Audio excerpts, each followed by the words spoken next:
Muy buenas tardes, sean todos y todas bienvenidos y bienvenidas a Ausentes. Una semana más, el programa que esta casa pone al servicio de la ciudadanía, como no podía ser de otra forma, a la ciudadanía sobre todo que tiene a un ser querido desaparecido o desaparecida. Por eso lo hacemos siempre y ustedes, como siempre, tienen la posibilidad de comentar nuestro programa, de participar en el programa. Lo pueden hacer a través de nuestras redes sociales, como siempre en Facebook, Twitter o Instagram, ahí lo tienen en pantalla, y además de esos perfiles de redes sociales lo pueden hacer también llamando en directo. Los teléfonos del programa siempre abiertos a que nos llamen 951 15 0010 o 951 15 0011, 951 15 0010 o el mismo número acabado en 11. Nos llaman en directo y comentan también el programa. Quiero saludar a todos los que nos siguen desde todas las delegaciones de Andalucía. Gracias por estar ahí. Saludo a todos los que nos siguen desde Sevilla, desde Córdoba, desde Linares, desde Granada, desde Málaga, desde cada una de las delegaciones donde intentamos acercarles ese mensaje y llevarles también una línea de WhatsApp. Una línea que está ahí, como digo siempre nos une, nunca nos separa, y es una forma de que ustedes, si conocen algo sobre alguno de los casos de los que hablamos, si quieren aportar algún caso o si tienen alguna, en concreto alguna pista sobre ellos, lo tienen ahí. 744-600-713, 744-600-713. Nos pueden hacer también mandar sus mensajes a esa línea de WhatsApp. Y hoy vamos a comenzar el programa hablando de algo de lo que hemos hablado en algunas otras ocasiones, pero queremos hacer hincapié porque cada vez son más las personas mayores que desaparecen en Andalucía, que desaparecen en España, y que lo hacen a partir o en un momento en el que se le ha diagnosticado Alzheimer, pero hay muchas otras personas que lo hacen en un momento en el que comienzan a tener demencia, en el que empiezan a tener algunos olvidos y en el que aún no han sido diagnosticados. Y ahí es donde muchas veces, ¿verdad?, está el problema, pues porque no se está tan pendiente o porque quizás se confunde lo que es un olvido con que pueda ser una falsa realidad de esa persona. Todo eso lo queremos hablar y lo queremos hablar con un profesional al que quiero agradecerle que hoy esté con nosotros, a Ernesto García, que es psicólogo de AFADAX, que hace un trabajo maravilloso también en materia de Alzheimer, y hoy, bueno, pues como representando también a la asociación, pero como profesional de la psicología, le voy a dar las buenas tardes. Ernesto, bienvenido al programa, buenas tardes. Muy buenas tardes, Luis, encantado, un placer estar aquí con vosotros esta tarde. Bueno, en AFADAX trabajando mucho, yo creo que lo primero que tenemos que hacer es presentaros, ¿no?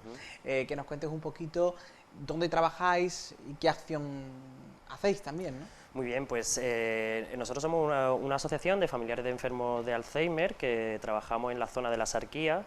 Llevamos trabajando por la comarca desde el año 2003 y bueno, pues nos dedicamos precisamente a esto, ¿no? A prestar atención, a prestar servicios a las personas no solo con Alzheimer, que bueno, es la enfermedad más visible, pero nosotros trabajamos con todo tipo de demencias y a sus familiares, por supuesto, también, ¿no? Porque bueno, siempre decimos que en esto de las enfermedades neurodegenerativas como la demencia, la enfermedad no solo la sufre el paciente, sino que también la sufren sus familiares. Y bueno, pues en esa estamos, ¿no? Trabajando en la comarca, llegando al máximo número de personas posible y como te digo, desde 2003 aunando esfuerzos con instituciones, con otros organismos para poder prestar atención a estas familias, ¿no? Bueno, importante, pues desde ahí hasta toda Andalucía hoy en nuestro programa lo que queremos preguntarle también a Ernesto. Vamos a ver un vídeo en primer lugar, un vídeo que poníamos la semana pasada incluso aquí, pero es un vídeo que a mí me gusta de vez en cuando recordar, que lo hizo QSD Global, asociación dedicada a las personas desaparecidas, y que pone ese ojo también en lo que a veces nos pasa a los ciudadanos, que vemos a un niño distraído o perdido y le prestamos atención, pero quizás no hacemos lo mismo cuando se trata de una persona mayor. Vamos a ver ese vídeo y nos adentramos en el tema que ocupará la primera parte del programa.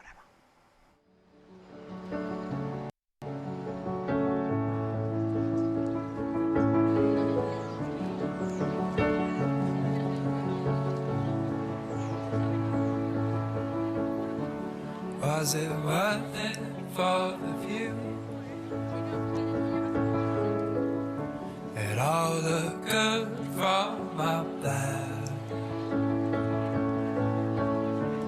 All the roses were in blue, and there was pollen in the air. It all comes and goes.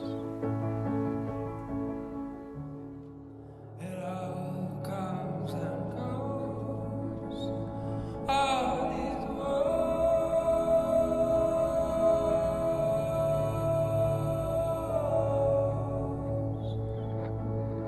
All these woes.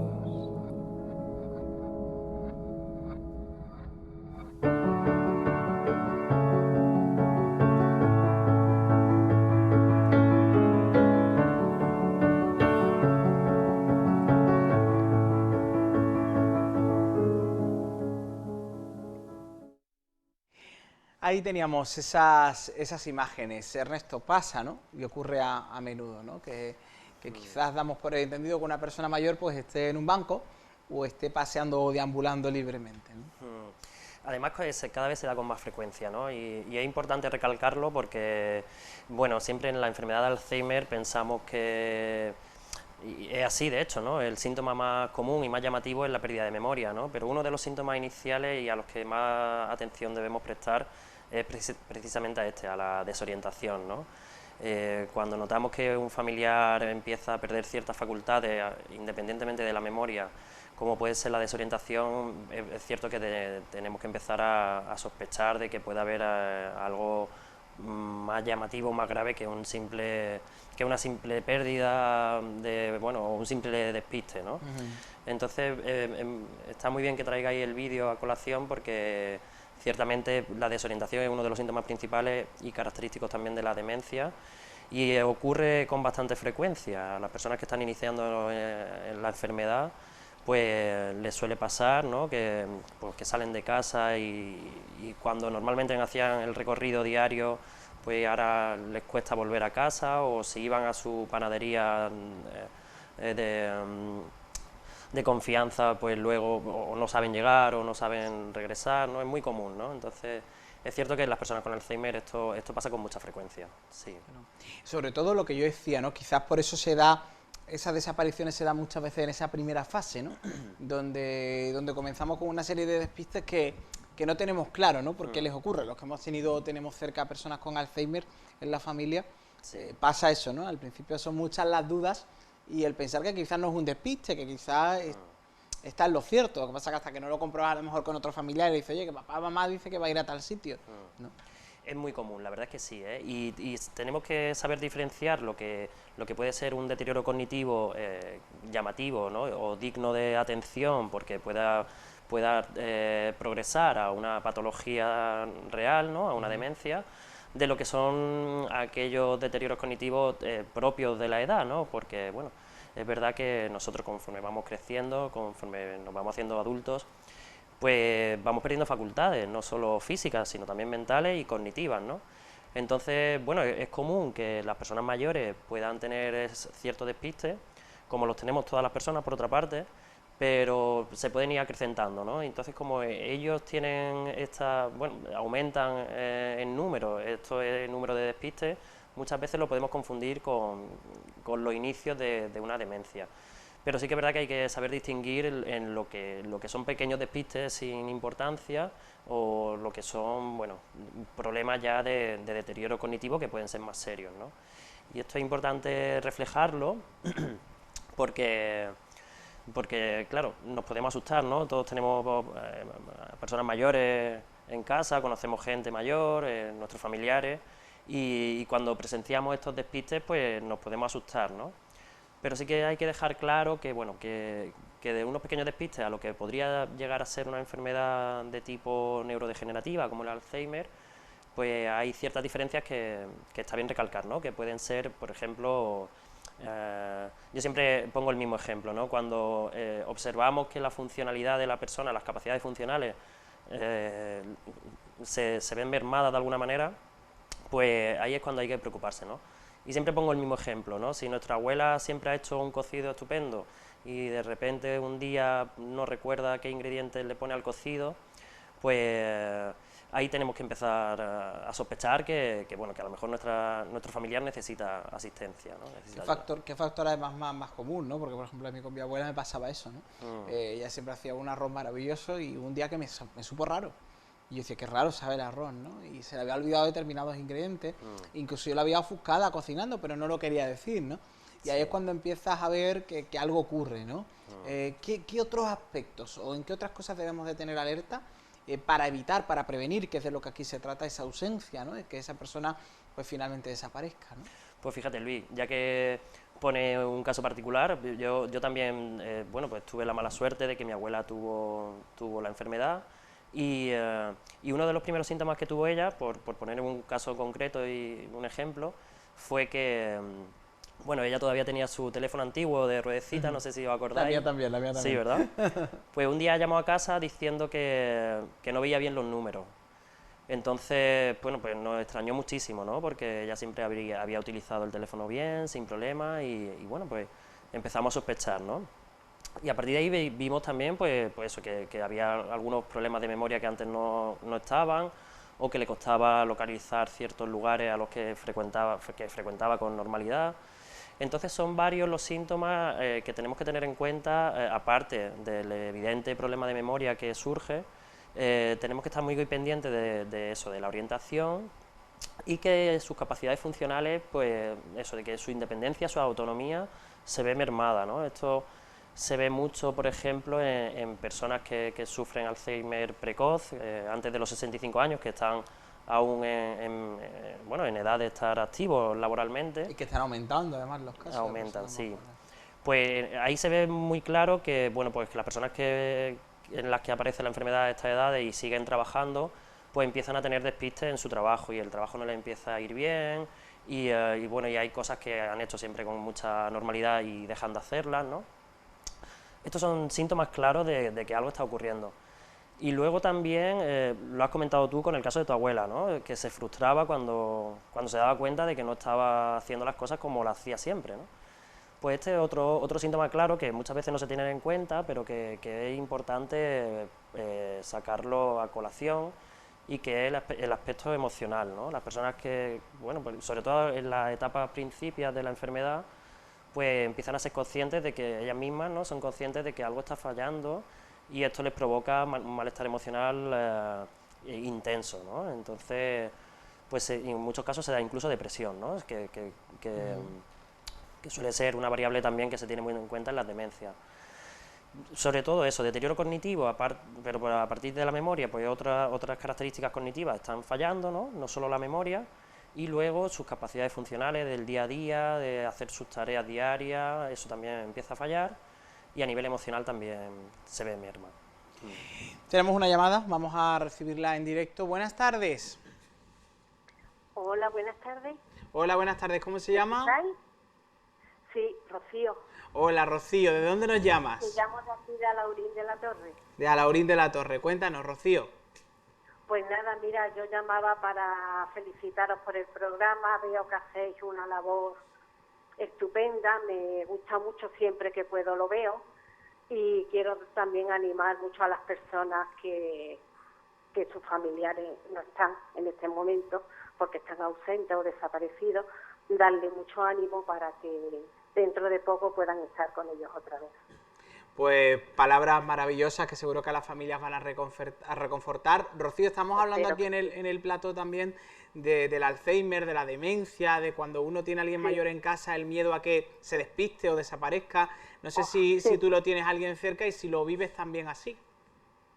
Bueno, yo vivo con mi madre, tiene 88 años. Gracias a Dios, Alzheimer ni nada de eso, de momento, tocaremos madera, no tiene. Tampoco la dejo salir sola a ningún lado, ¿eh? La tengo aquí conmigo y si se va a algún lado, va conmigo siempre. Pero siempre el sustillo ese de que vaya a algún lado, de que se despiste, de que... Eso siempre está. Claro, siempre Pero bueno. ese miedo. Pues Rocío, gracias por llamarnos y te dejamos seguir disfrutando del programa. Muchísimas gracias. Gracias a vosotros, hasta pronto. Hasta pronto, gracias. Bueno, eso es lo que te iba a preguntar, Ernesto, el no querer dejar solo, ¿no? a un familiar, a un ser querido. Cuando a la persona a lo mejor, sobre todo, se le ha diagnosticado Alzheimer, hay personas que son muy reticentes, ¿no? Es decir, ¿por qué tienes que ir conmigo a todos lados, no? Porque es normal, hay que asimilar la enfermedad como cualquier otra enfermedad, ¿no? ¿Cómo podemos hacerlo más fácil para esas familias? Bueno, la verdad es que es una situación muy complicada, ¿eh? Yo siempre comento lo mismo a las familias que nos llegan a la asociación al inicio del proceso de la enfermedad.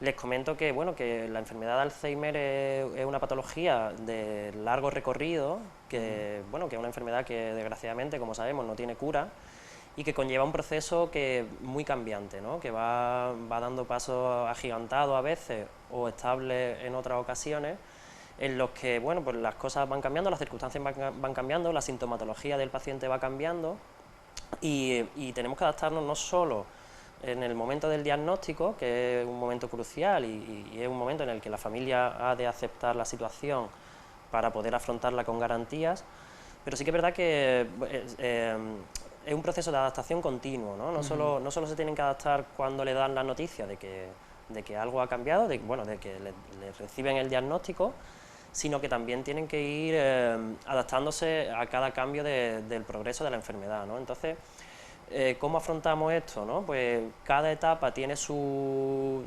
particularidades y sobre todo cada circunstancia, cada familia y cada persona con la enfermedad tienen sus particularidades concretas, ¿no? Es complejo, nosotros trabajamos individualmente con la familia y con los pacientes. Y es cierto que, bueno, podemos tener algunas pautas generales, ¿no? Pero luego el trabajo es muy específico con cada situación, porque como te decía, aunque más o menos conocemos los manuales y los libros, nos dicen que existen unas etapas concretas en la enfermedad, pero luego en la realidad vemos que cada persona es un mundo, ¿no? Entonces tenemos que adaptar nuestras intervenciones a ellas, ¿no? Es complicado, pero bueno, nosotros siempre trabajamos desde el cariño y la aceptación, porque somos conscientes de que a pesar de la gravedad de la enfermedad podemos dar una calidad de vida óptima a las familias y a las personas que lo sufren, ¿no? Entonces, bueno, pues ponemos todo nuestro esfuerzo para que así sea, ¿no? Para que vivan lo mejor que pueden vivir en todo este proceso de la enfermedad. Una gran labor, sin duda, Ernesto, que además de lo profesional y lo vocacional como psicólogo, pues como asociación y como entidad, bueno, pues tiene que llenar de orgullo, por lo menos el resto lo vemos así y estamos orgullosos del trabajo que hacéis, que no todo el mundo, cada uno tenemos una vocación, pero la vocación cada uno la puede utilizar de manera muy diferente, ¿no? Y creo que ahí tienes una sensibilidad especial y yo creo que eso es muy bonito. La verdad es que es muy gratificante nuestro trabajo, ¿eh? Supongo que... No cuando algo que te toca de cerca, porque lo has vivido más aún, ¿no? Imagino. Sí, pero sobre todo cuando vemos que somos capaces de hacerles felices, yo creo que ganamos mucho más nosotros que ellos, ¿no? Recibimos mucho más, parece un tópico, pero nosotros recibimos mucho más de lo que damos, sin duda, sí. Totalmente. Ernesto, después de tratar este tema, y antes de despedirte y liberarte, porque bueno, el día habrá sido arduo de trabajo también, hoy tendría que estar con nosotros Belén Elvira, que es familiar de Alberto Pérez. La verdad que Alberto Pérez Elvira desapareció aquel 2 de julio de 1973, cuando Belén tenía meses de vida. Él salió del colegio con su bicicleta de color azul, que fue encontrada con una rueda pinchada en la carretera. Tenía que haber ido al restaurante donde iba siempre, como los hermanos, pero no llegó. Y estamos hablando del año 73, el 2 de julio del 73, uno de los casos de desapariciones más antiguos que conocemos, que tengamos constancia, quiero decir, en registro, ¿no? Porque luego ya saben ustedes que hay muchas otras personas desaparecidas, y más si cabe si nos vamos, por ejemplo, a esos grandes ausentes de la Guerra Civil Española. Pero es verdad que en este caso, pues la historia de Alberto pues siempre está ahí, ¿no? En Tierras Canarias este suceso pues supuso un antes y un después. Y el otro día hablábamos de la película 75 días, que aprovecho para decirles que hasta mañana la pueden ver en los cines, que el otro día estuve yo viéndola de nuevo, es una maravilla, sobre el crimen de Alcácer, y que son casos que al final marcan, ¿no? a la sociedad. Pues Belén no ha podido estar con nosotros porque además es una maravillosa cantante de ópera, de hecho estuvo en un programa nacional y cantó también dedicándolo a las personas desaparecidas, porque hoy está en Bilbao, en un compromiso. Intentaremos que la semana que viene la podamos entrevistar, pero ella en el Senado, en ese acto del 9 de marzo, en el que todavía nos quedan cosas por ver y algunas las vamos a ver en el programa de hoy, hizo una lectura que pusimos un fragmento donde hablaba, donde ponía voz a los familiares. Fue muy emotiva y vamos a recordarla en el programa. Esto lo dijo Belén Elvira en ese acto en el Senado con motivo del 9 de marzo, Día de las Personas Desaparecidas sin causa aparente. Lo vemos. Conmemoramos el Día de las Personas Desaparecidas sin causa aparente. Hoy es un día más, de una semana más, de un mes más, de un año más sin ti, sin vosotros.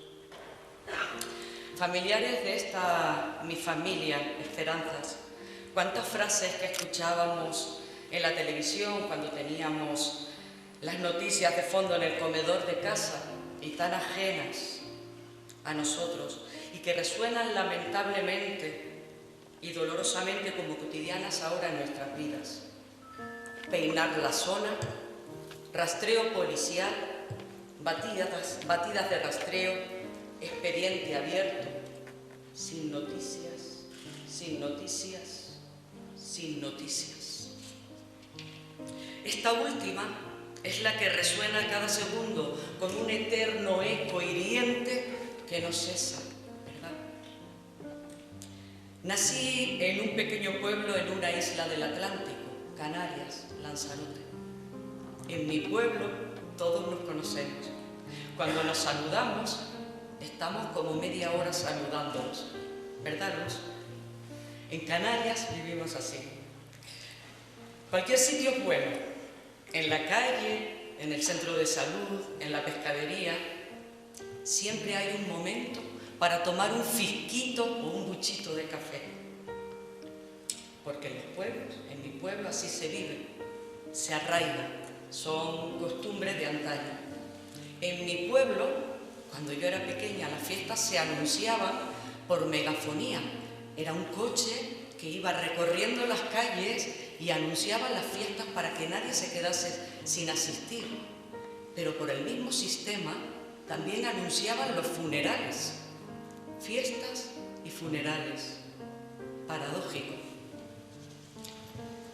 Un día, de un mes, de un año, todo se quiebra en mi pequeño e idílico pueblo, de costumbres arraigadas. Desaparece un niño, un menor de 13 años, mi hermano. Nadie oyó ni vio nada. Sin noticias, sin noticias, sin noticias. El coche con megafonía que recorría las calles, que anunciaba fiestas y funerales, no anunció nada.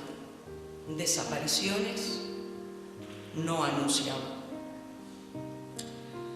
Solo el eco de las elucubraciones en los mentideros pueriles. Una familia rota, quebrada y sobreviviendo entre los vértices del duelo y la esperanza. Mi hermano no está en ningún registro, ni insular ni general. No existe. Seguimiento del caso no existe. Cotejación de noticias con hallazgos no existe. Rastreos o información a la familia del caso en el tiempo no existe. Hace mucho tiempo, dicen, 48 años, en el sentir de mi madre, sigue siendo su hijo, Albertito, el pequeño de 13 años. El dolor se detuvo en el tiempo, así como su edad. No existe. Hoy, con una alerta activada de menores desaparecidos, con medios y despliegues más eficaces, colaboración policial coordinada en casos actuales y recientes, entre muchos, pero voy a poner un ejemplo, el de Caroline del Valle, que desaparece en Sabadell con tan solo 14 años, más o menos la misma edad que mi hermano. En el año 2015 va a ser 7 años de su desaparición, solo 7 años. Su madre grita desesperadamente ayuda, que busquen y le puedan dar algún atisbo de esperanza de su niña, de su pequeña. Especulaciones policiales muy duras de oír, teorías mantenidas hasta la fecha de homicidio con ocultación de cadáver que golpean en el alma de esa madre cuando fueron vertidas fríamente y sin más posibilidad de duda y de aliento esperanzador para ella. Doloroso, muy cruel. Hace 48 años de la desaparición de mi hermano. 13 años tenía. Hace 7 años de la desaparición de Caroline del Valle. 14 años tenía. Más medios, más despliegues, georradares, alertas activadas de menores, etcétera, etcétera. Y seguimos, esta madre, mi madre, nuestra familia, sin noticias, sin noticias, sin noticias. Ramón de Campoamor escribió los poemas del alma y uno de ellos, Cantares, que Joaquín Turina le puso música, dice unas frases así: y te miraba sin ver y te escuchaba sin oír. Los familiares de nuestros desaparecidos a todas horas los miramos sin oír su voz cada día de nuestras rotas vidas. Los escuchamos en el silencio sin ver, cantares dolorosos del alma. Seguimos luchando porque se nos escuche y que nuestros desaparecidos no se queden en un mero número entre las estadísticas y se pierdan en el olvido callado. Que nos escuchen con un oír de empatía, de acción, que nuestra lucha ayude para encontrarnos y con ello que sirva de apoyo en la campaña de prevención y de alerta en futuras desapariciones, para que nadie viva en esta agonía que duele y aniquila lentamente. Te seguiré buscando mientras viva, y cuando quiebre mi voz en los años, ajada por el paso del tiempo, seguiré luchando por encontrarte ahí, en el recodo del tiempo, donde reside el coraje y donde tú estás esperando a ser encontrado. Con esperanzas, con esperanzas, con esperanzas.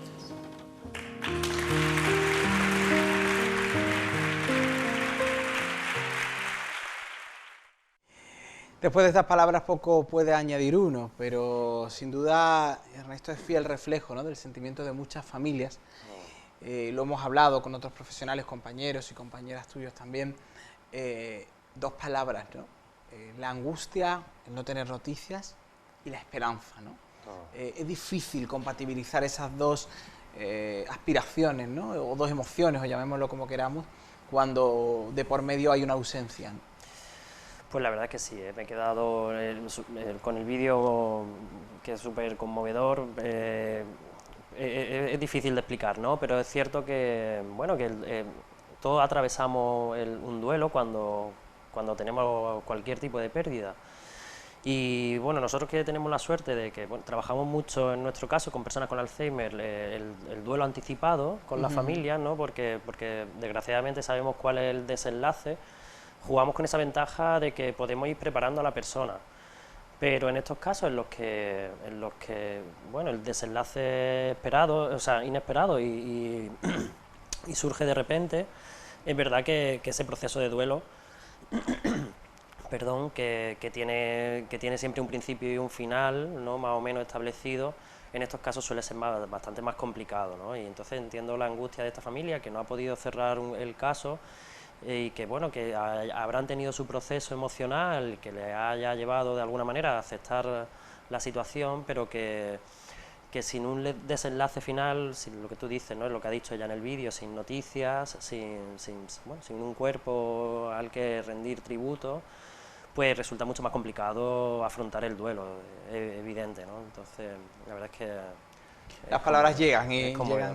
Imagínense, porque lo estamos viendo aquí, quienes pudimos estar en el acto y en el Senado, no pudimos contener la emoción, sobre todo cuando tienes enfrente a todas las familias, ¿no? Familias que vamos a seguir escuchando en el programa de hoy, no sin antes agradecer a Ernesto García su presencia en el programa, FADACS también hoy representada por él. Muchas gracias, Ernesto, y enhorabuena por tu trabajo. Muchísimas gracias a vosotros, ha sido un placer y bueno, y eso, muy agradecido de que nos hayáis dado voz hoy. Muchas gracias. Pues estamos en contacto y seguro que habrá más oportunidades para reencontrarnos. Muchísimas gracias. A ti, Luis. Nosotros vamos a ver ahora una entrevista que fue a la familia de Malenzoe y Jesús Bengoa. Jesús Bengoa es uno de esos casos, ¿no?, de una persona ya en una edad más avanzada, en el que podía haberse dado algo de demencia, en el que desaparece, y el caso de Malenzoe, una niña a la que le tenemos muchísimo cariño y a la que seguimos buscando. En Madrid estuvimos entrevistando a madre y a madre y sobrino, de estos dos casos, y es una entrevista que no habíamos emitido hasta hoy y que queremos ofrecérsela para que todas las familias que tuvieron ese momento con nosotros, en el especial que grabamos allí, pues tengan la oportunidad de verlo. Vamos a recordar esa entrevista. Continuamos llevándoles entrevistas desde Madrid. El 9 de marzo, el Día de las Personas Desaparecidas, nos hace acercarnos a familias que nos cuentan su historia, familias que conocemos también en Ausentes Ya, familias que por desgracia llegan también con casos que tratamos y que hemos tratado también en nuestras alertas. Yo quiero recordar, ya que estamos en el programa, que en Ausentes cada semana, además de las entrevistas, al final hacemos un repaso por las alertas, aquellas más nuevas y aquellas no tan nuevas, porque todos los casos son importantes. Y hoy, pues reunirnos con vosotros y con vosotras, pues también nos sirve, ¿no?, para seguir acercándonos más, si cabe, a las familias. Yo quiero agradecer a Natalia, madre de Malén también, que desaparece en en Mallorca, perdón, ¿verdad? Correcto. En Calvia, ¿verdad? Correcto. Que ha estado ya en algunas ocasiones también con nosotros en el programa. Y quiero también saludar a David, que es sobrino de Jesús Bengoa, desaparece en Vitoria el año pasado, el 13 de diciembre, o sea, es muy reciente. Sí, el 13 de marzo se cumplen 3 meses. 3 meses. 3 meses de la desaparición. Yo quiero, Natalia, comenzar contigo. Bueno, pues una niña llena de vida. Solo ver sus ojos, su mirada, nos hace pensar el dolor que puede estar atravesando su madre, ¿no? Tú me lo decías antes del programa, aquel maldito 2 de diciembre de 2013 te cambia la vida para siempre. Así es. Mi hija con 15 años desaparece, bueno, saliendo del instituto, yendo de camino a la casa de su entonces novio, con su patinete, su mochila, a las 4 menos cuarto de la tarde, capta la última cámara en el vivero en Palmanova, Calviá, y en 500 metros que está la próxima cámara, pues ya no la capta. Es como si se hubiese fumado o tragado la tierra, pero evidentemente a nadie se la traga la tierra ni se fuma por arte de magia. Y llevamos 8 años de lucha y de silencio que aturde. Y de buscar en su entorno también, ¿no? Y de intentar encontrar alguna pista de lo que ocurrió en su pareja en ese momento y en el entorno de ese momento, ¿no? Evidentemente, imagínate lo que dan 8 años de angustia, impotencia, dolor, buscando 1000 hipótesis, que se te cruzan 1000 cosas por la cabeza y sin llegar a dar con qué pasó aquel maldito 2 de diciembre.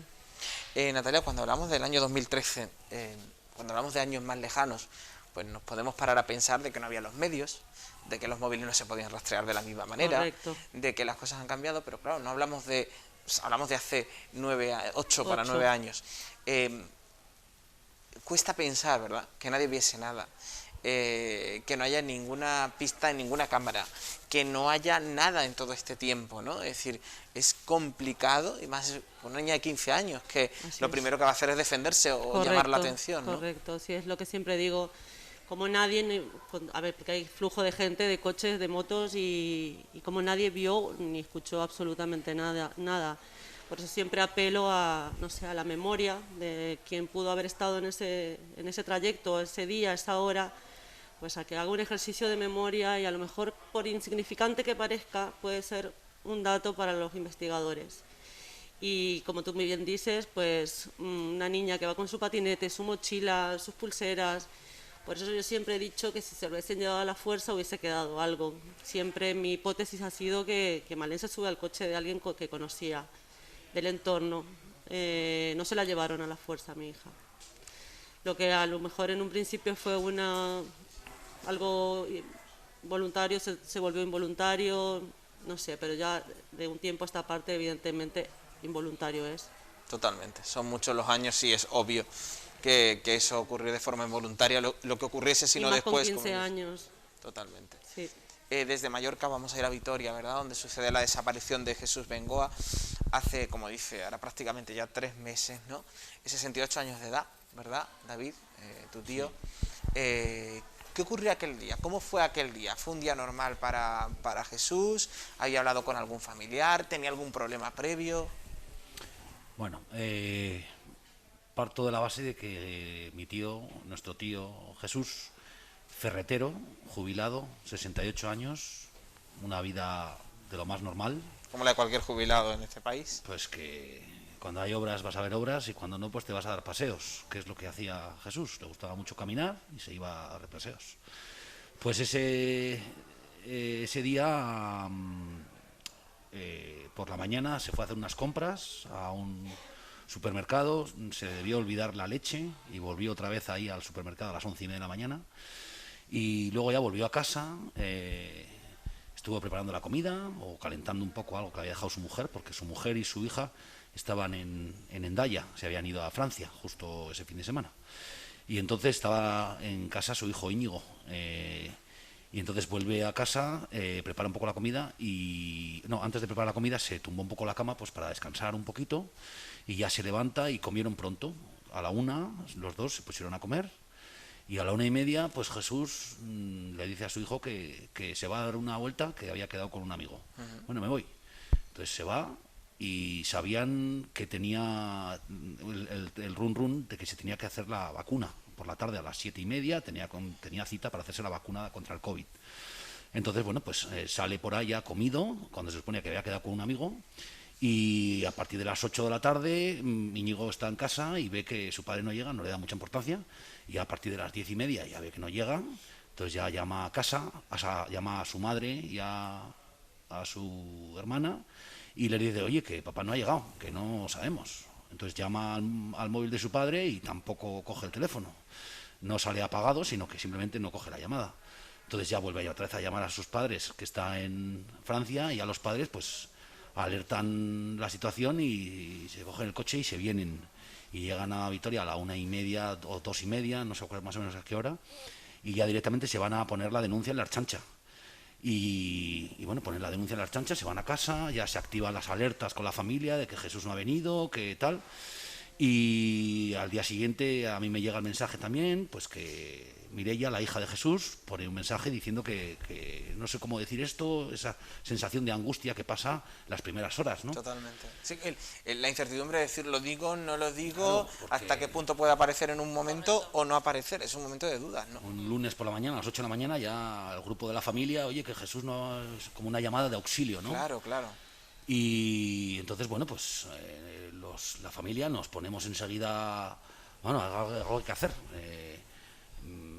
Enseguida ese día no voy a trabajar, empezamos a hacer cosas y ya me cojo el coche porque nuestra familia es una familia muy unida, y yo me cojo el coche y me voy de Madrid a Vitoria y por el camino pues ya preparamos el cartel, aunque se supone que no se puede dar la desaparición hasta el cabo de 48 horas, también somos conscientes de que las primeras 24, 48 horas son críticas.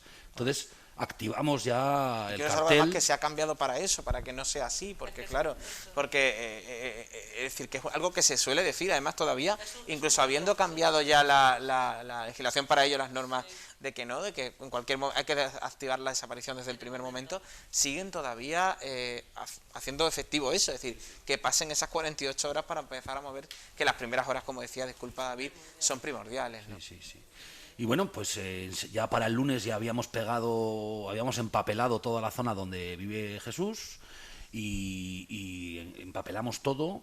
El móvil, Mireia vuelve a llamar al día siguiente, no habían dormido nada, y manda un mensaje y resulta que el móvil él lo tenía en la bolsa del deporte junto con las llaves y la cartera. Por lo tanto, había salido sin móvil, sin llaves y sin cartera de casa. Una persona con 68 años... Ahí es cuando empieza la incertidumbre de qué posibilidades pueden haber, a dónde he podido ir, a hacer qué. Bueno, nos vamos a su antigua ferretería, nos vamos a los bancos, a ver si había ido a los bancos a preguntar alguna cosa, nos damos una vuelta por ahí, empapelamos toda la ciudad y van pasando las horas y vemos que no. Volvemos otra vez a ir a la Archancha. En su móvil, al día siguiente, ya el lunes por la tarde, lo que hacemos es, bueno, vamos a mirar las búsquedas de Google, a ver qué... Y justo esa semana había coincidido que el río Zadorra, que pasa por Vitoria, había crecido mucho. Entonces, justo aparecía en el móvil de Jesús, en el Google, bajada del río, cómo bajar el Zadorra, cómo bajar el río Zadorra. Había hecho esa búsqueda previamente. Desde Avechuco, desde el barrio de Avechuco, que no es su barrio de origen. Entonces, bueno, en cuanto encontramos eso, lo comunicamos a la Archancha, entonces la Archancha activa todo tipo de medios para meterse al río, desde Avechuco hasta, bueno, un montón. Hasta todo lo posible, claro. Entonces, bueno, y nosotros mismos también organizamos batidas de gente cercana a Jesús y gente que quería colaborar, que la gente se ha volcado, más de 45 personas. Durante una semana completa estuvimos buscando, caminando, en bicicleta, andando, volviendo a mirar pues toda la zona donde vivía Jesús, incluso por las vías del tren, hasta incluso nos fuimos al río y no apareció nada. Iban pasando los días, sacaron el helicóptero también, metieron las Zodiac al río, sacaron los buzos por el río con esa pista que uno mira eso porque quieres hacer algo o por curiosidad o no. Claro. Y bueno, pues un poco esa es la situación. Entonces todavía está muy reciente, ¿eh? Todavía está totalmente, muy reciente, aún sin respuestas, pero por muy reciente que sea, cualquier día que pasa es una eternidad. Evidentemente, estar cerca del caso de Jesús, pues así va a ser desde nuestro programa también. Aunque nuestro programa, como digo siempre, ¿no?, tiene esa difusión en las televisiones de Andalucía, pero bueno, luego pues nuestra compañera de redes sociales que hace una gran labor, ¿no?, el difundirlo a través del canal de YouTube, el que se comparta tantas veces el programa, el que llegue a mucha gente y sobre todo al que no caigan en el olvido los casos, para nosotros es muy importante. Para ti, David, pues por desgracia, porque es por desgracia, este es el primer año en el que conmemoras con las familias, como una familia afectada también el 9 de marzo. Pero sí me gustaría, Natalia, antes de cerrar con vosotros, y por supuesto sin olvidar el caso de Jesús, ¿qué supone para las familias este encuentro, estos actos como el de mañana, que es un día muy especial? Yo tengo que confesar que para mí en el año es el día que más se me encoge el alma, porque os escucho, os veo y solo con veros no hay que decir nada más, pero supone también un revulsivo, ¿no?, para sentiros en familia, nunca mejor dicho. Primero eso, el poder estrechar un abrazo con familias que están viviendo exactamente el mismo dolor, porque hasta que no lo vives no lo padeces y es un dolor indescriptible. Es una muerte diaria, es una muerte dañina, como digo yo, porque no se puede hacer un duelo ni se puede hacer nada. Entonces el encuentro con todas las familias es fuerza, es desahogarnos, seguir y darnos fuerzas para seguir luchando. Y bueno, y el día 9 de marzo es un día para mí totalmente reivindicativo, para luchar por los derechos de todos nuestros seres queridos desaparecidos, para que todas las búsquedas sean de primera categoría. Correcto, y no unas de primera y otras de segunda. Todos tengan exactamente los mismos derechos a ser buscados y a ser encontrados, y con los mismos medios, tanto humanos como técnicos, evidentemente. Totalmente. Yo quiero agradecer a los dos este ratito, corto porque hablaría mucho más. Para eso está este programa, está Ausentes, o sea que tenéis el programa y hablaremos en más ocasiones. Os quiero agradecer mucho, de verdad, que hayáis estado aquí. Mucha fuerza, David, también, en estos primeros meses, que espero que sean los últimos meses, es decir, que ya pronto conozcamos el paradero. A la familia, transmítele todo nuestro cariño y, como no, Natalia, también a ti y a toda la familia, que sabes que os tenemos. Nosotros también queremos agradecer a la difusión que hacéis, porque básicamente la asociación es para eso, para levantar la mano, para decir a las instituciones y a los cuerpos de seguridad pues que estamos aquí y que queremos que no se nos olvide a nuestros seres queridos. Bueno, ahí teníamos esas palabras. Interesante entrevista la que nos concedieron los dos familiares y casos de los que teníamos que hablar en nuestro programa. Y fíjense, Carmen Gómez, que ya la conocen porque además hermana de Juan Antonio Gómez Alarcón, caso mijeño que nos preocupa y nos ocupa, pase el tiempo que pase, se le entregó un premio, una distinción, una mención especial al Ayuntamiento de Mijas, en la provincia de Málaga. Ella solo lo recogió y no pudo hablar y quiso darnos unas palabras para el programa.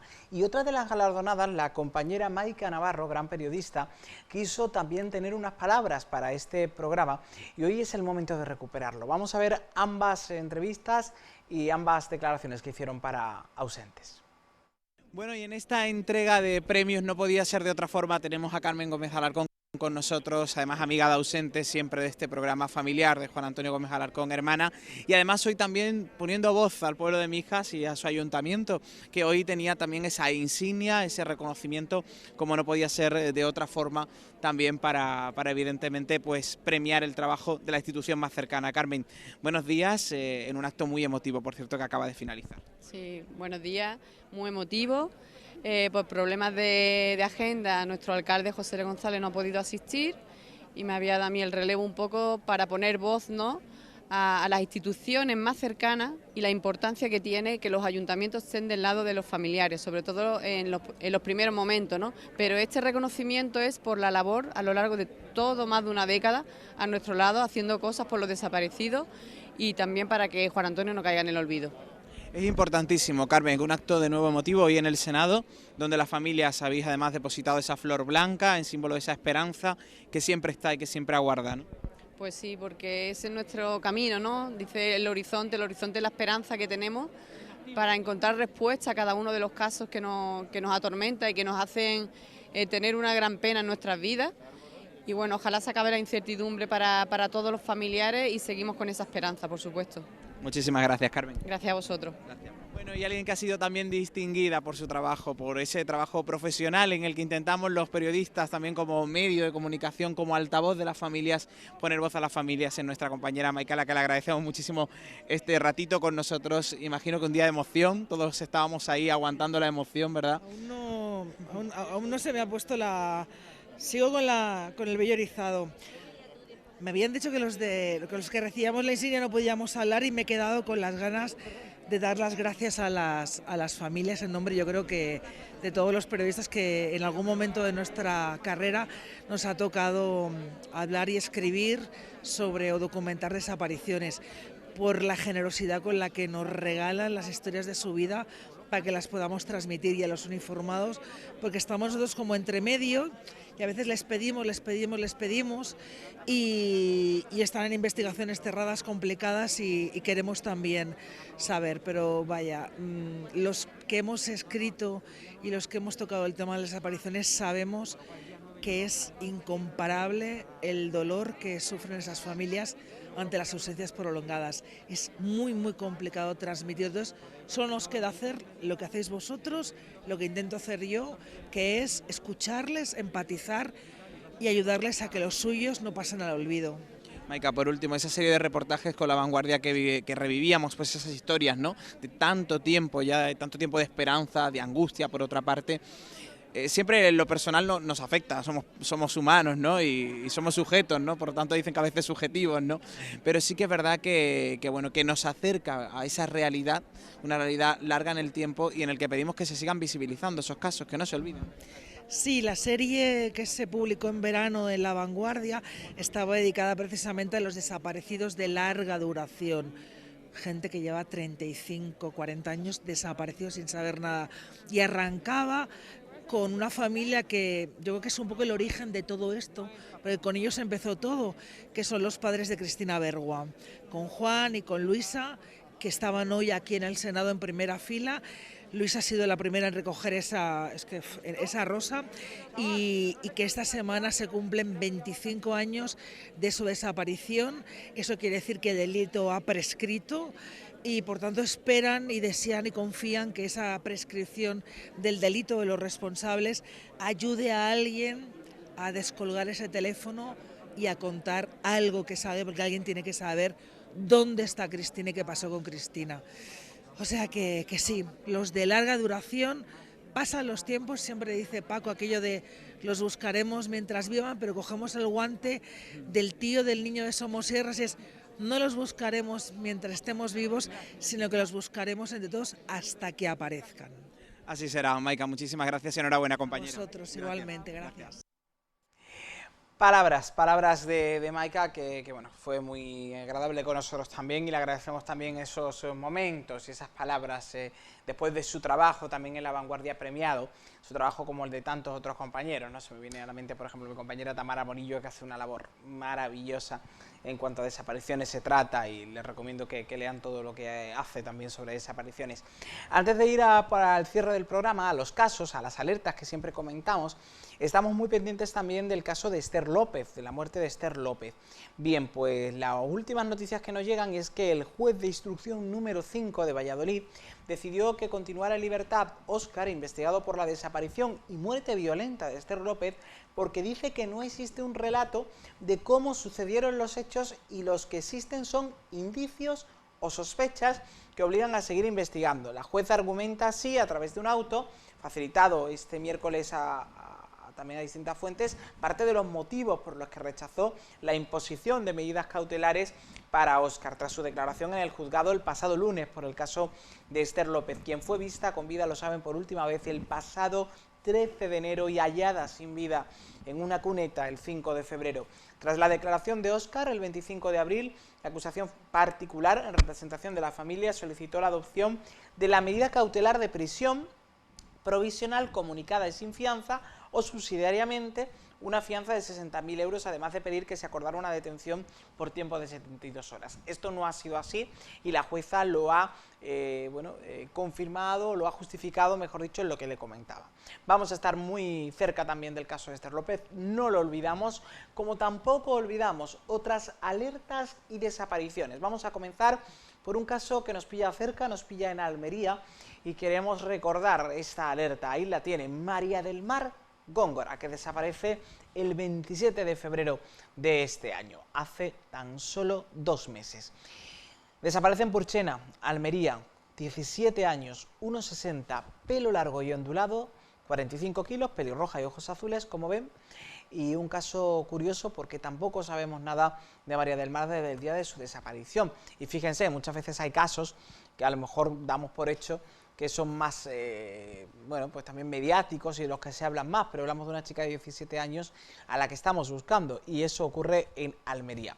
Seguidamente nos vamos a acercar hasta Burgos para recordar el caso de María Luisa Pisa Jiménez, que desaparece el 4 del 22, hace menos de un mes, hace unas semanas, en Melgar de Fernamental, en Burgos. Tiene 46 años, tiene su estatura, su complexión, su pelo y sus ojos, y sobre todo su fotografía, una fotografía que invito a compartir para, atendiendo a la petición de la familia, encontrar a María Luisa. Y por último, un caso que también queremos recordar, también fuera de Andalucía, pero como digo siempre, no es donde ocurre, sino donde se podría tratar su aparición, en este caso, pues Abraham Augusto de Los Ángeles, que desaparece en Salamanca el 7 de este mes, y lo hace con 15 años y unos 70 de estatura. Pelo negro, ahí tienen también su complexión, sus ojos, y vestía una bomber y un pantalón negro, como datos también importantes, como digo siempre, tan importante es encontrar evidentemente a la persona, y esperemos con vida, como objetos personales que puedan acercarnos también a cada uno de los casos. Y llegado a este momento, pues como siempre les agradezco que hayan estado del otro lado en cada una de nuestras delegaciones, siguiendo de cerca el programa Ausentes, y no sin antes despedirme dando las gracias a todo el equipo que hace posible este programa, y dándole especialmente las gracias a un compañero que siempre tiene una sonrisa, aunque sea debajo de la mascarilla, que siempre me trae el vaso de agua porque ya me conoce con los ojos cuando lo miro, o me hace alguna foto cuando se la pido. Lo vamos a echar de menos, pero sé que le va a ir muy bien. Pablo, muchísimas gracias. A todos ustedes, que os vaya bien la tarde, que os vaya bien la semana, y les espero pronto. Gracias.